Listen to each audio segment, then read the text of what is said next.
Washing machine को अगर लंबे समय तक सही रखना है तो इसके लिए आपको समय समय पर इसकी सफाई करते रहना होगा।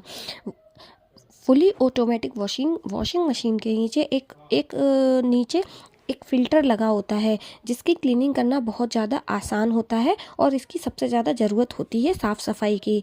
तो कुछ 1 महीने के अंदर आपको इसको नीचे एक बुल्ट जैसा फ़िल्टर लगा होता है, इसको सिर्फ बुल्ट की तरह ओपन करके आप इस फ़िल्टर को निकाल लीजिए और इसमें जितनी भी गंदगी लगी हो उसको अच्छे से वॉश करके वापस से इस फ़िल्टर को फिक्स कर दीजिए। ये बुल्ट की तरह फिर से वापस से इसमें फिट हो जाएगा।